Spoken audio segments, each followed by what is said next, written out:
Today we shall read the new story on the face of it. It is taken from your supplementary reader. In this story, there is a story of the two disabled men. First is a Barry, who is a 14 years old young boy, and Mr. Lamb is a older man. तो इस कहानी में on the face of it यानी कि वास्तविकता के धरातल पर जो हम देखते हैं और जो वास्तव में होता है इसमें जो डिफरेंस दर्शाया गया है। इस कहानी में जो डैरी है वह 14 वर्ष का लड़का है जिसके चेहरे का एक तरफ का हिस्सा एसिड से जल गया है। वहीं दूसरी ओर मिस्टर लैम्प हैं जो कि एक सयाने व्यक्ति हैं, उम्रदराज व्यक्ति हैं और उनका अपना एक बगीचा है और उनकी एक टांग जो है युद्ध में विस्फोट से उड़ गई और उनकी एक टांग जो है टीन की है। तो इस प्रकार दोनों ही जो है डिसेबल व्यक्ति हैं, यानी कि दोनों ही शारीरिक रूप से अक्षम हैं। तो जो कहानी की शुरुआत है उसमें जो डैरी है वह अपने जो क्रूर चेहरे के कारण जो है समाज से भागता रहता है। उसे डर है, लोग उसे देखकर चिल्लाते हैं जिससे उसे दुख होता है और वह नहीं चाहता कि वह किसी व्यक्ति के दया का पात्र बने, इसलिए वह एकांत में रहना चाहता और इसी परिप्रेक्ष्य में वह अपने घर से 3 मील दूर एक स्थान पर पहुंचता है। तो वहाँ एक अकेला बाग दिखाई देता है। तो वह उस बाग की दीवार को फाड़ कर अंदर प्रवेश करता है और धीरे धीरे कदमों से अंदर की ओर आता है। तो अचानक उसका सामना मिस्टर लैम्प से होता है जो कि अकेले व्यक्ति हैं और उस बड़े से बगीचे में और एक बड़े से मकान में एकांत में रहते हैं।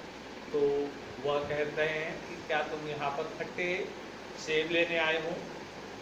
तो वह अचानक मिस्टर लैम्प को अपने सामने देखकर चौंक जाता है। तो उसे विश्वास नहीं होता कि इस बगीचे में कोई है। तो वह कहता है कि मैं तो सोचता था कि यह बगीचा खाली है। तो वह मिस्टर लैम्प फिर से उससे प्रश्न पूछते हैं कि क्या तुम खट्टे सेब के लिए आए हो? वह बोलता है मेरा उद्देश्य चोरी करने का नहीं था, मैं यहाँ एकांत में समय बिताने आया था क्योंकि लोग मेरे को देखकर जो है चिल्लाते हैं और मुझे दया के रूप में देखते हैं। मेरा चेहरा एक और एसिड से जल गया है। वह अपने आप को ही जो है हिकारत की दृष्टि से देखता है। तो अन्य व्यक्तियों की अपेक्षा मिस्टर लैम्प उससे प्रेम से बात करते हैं और उससे दोस्ती करना चाहते हैं। तो वह विभिन्न उदाहरणों को उसके सामने देते हैं कि आप जो है पूर्ण रूप से अपंग नहीं है, जैसे कि मैं हूँ। आपके हाथ हैं, पैर है, सिर है, मस्तिष्क है, आपका एक तरफ सिर्फ चेहरा जला है, बाकी आपका शरीर पूर्ण है। आप जो है अपने जीवन को अपने हिसाब से जी सकते हैं। तो वह अपनी क्रूरता का जिक्र करते हुए अपने मन ही मन जो है पूरता है और अपनी भावनाओं को व्यक्त करता है। तो श्रीमान लैम्प कहते हैं कि जैसे कि मेरी भी एक टांग जो है टिन की है, बच्चे मुझे मेरे यहाँ आते हैं और मुझसे लंगड़ा लैम्प कहते हैं, पर मैं इन बातों का बुरा नहीं मानता। मैं उनके लिए सेब से जो है जेली और टॉफ़ी बनाता हूँ, उनको बांटता हूँ और मुझे उनका साथ पसंद है और मैं दरवाजे हमेशा गार्डन के खुले रखता हूँ, मैं उन्हें हमेशा आने देता हूँ। आप तुम्हारे लिए क्या औरों के लिए भी यह बगीचा हमेशा खुला है।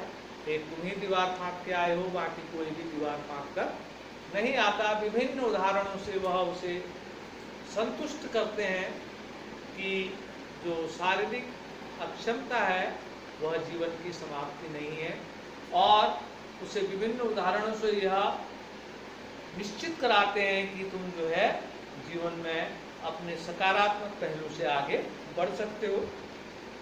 तो अंत में वह जो है मिस्टर लैम्प से जो है सहमत हो जाता है। फिर श्री लैम्ब जो है उससे कहते हैं कि क्या तुम मेरे सेब तोड़ने में और जेली बनाने में मेरी मदद करोगे। तो वह हामी भरता है, पर इसके लिए वह कहता है कि उसे अपनी माँ की अनुमति लेने के लिए 3 मील जाना होगा। तो श्रीमान लैम्ब उससे मना करते हैं, उससे कहते हैं कि जब तुम आए हो तो पहले यहाँ काम कर लो, और तुम आ जाओगे तो वापस नहीं आओगे। वह कहता है मैं अवश्य आऊँगा। वह दौड़ते हुए जो है 3 मील अपनी माँ के पास जाता है और उसे समझाने के पश्चात उससे सहमति लेके आता है। पर जैसे ही वह गार्डन में प्रवेश करता है तो वो देखता है गार्डन में सर्वत्र शांति छाई हुई है। तो वह दौड़ता हुआ मिस्टर लैम्ब चिल्लाता हुआ बगीचे में उनको ढूंढता है, तो देखता है एक जगह वह गिरे पड़े हैं। और वास्तव में तथ्य यह है कि वह मिस्टर लैम्ब सीढ़ी लगाकर सेब तोड़े थे, अचानक सीढ़ी पलटने से जो है वह सीढ़ी से गिर पड़ते हैं और उनकी मृत्यु हो जाती है। और लैम्ब जो डैडी है वह उनके मृत शरीर के सामने बैठकर विलाप करता है। और इस कहानी से आगे के लिए उसके लिए मार्ग प्रशस्त होता है, क्योंकि श्रीमान लैम्ब ने जो उसे शिक्षित किया है और उसे यह मार्गदर्शन किया है कि उसे अपने फ्यूचर के यानी कि भविष्य की लाइफ देखना चाहिए, अपने वर्तमान को देखकर अपना जो जीवन जो है स्पॉइल नहीं करना चाहिए। यही इस पाठ का सारांश है। तो आप जो है ये डिफ़िकल्ट वर्ड जो है अपनी कॉपी पर उतार लेंगे, कल इससे संबंधित क्वेश्चन आंसर कराएंगे। धन्यवाद।